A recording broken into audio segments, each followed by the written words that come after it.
આ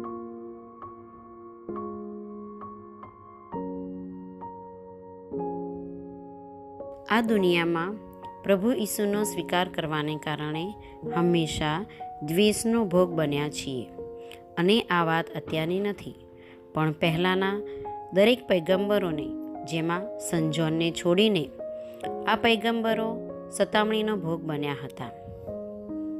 આજના સમાજમાં ખ્રિસ્તીનો સ્વીકાર થાય છે ખરો? આપણામાંથી કેટલા ખ્રિસ્તીઓ પ્રભુ ઈસુ વિશે બીજાની આગળ ખુલ્લેથી વાત કરી શકે છે? અહીં પ્રભુ ઈસુ આપણને તેમના વિશે ભાષણ આપવાનું કહેતા નથી, પણ તેમને આપેલા મૂલ્યો જેવા કે પ્રેમ, શાંતિ અને દયા ફેલાવવાનું કહે છે.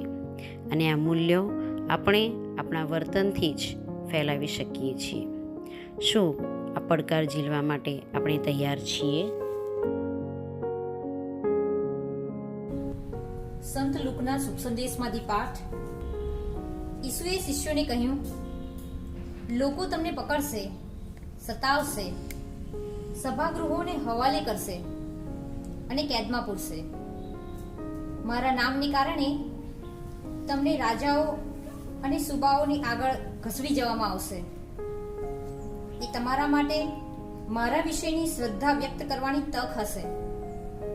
પોતાનો બચાવ પહેલેથી વિચારી ન રાખવાનો મનથી નિશ્ચય કરો, કારણ હું તમને એવી વાણી અને બુદ્ધિ આપીશ કે તમારો કોઈ પણ વિરોધી તેનો સામનો કે ખંડન કરી શકશે નહીં.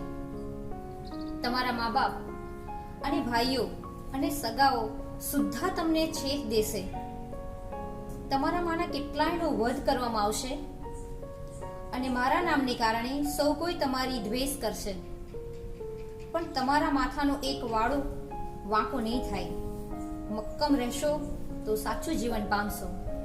આ પ્રભુની વાણી છે, તે આપનો આધાર છે.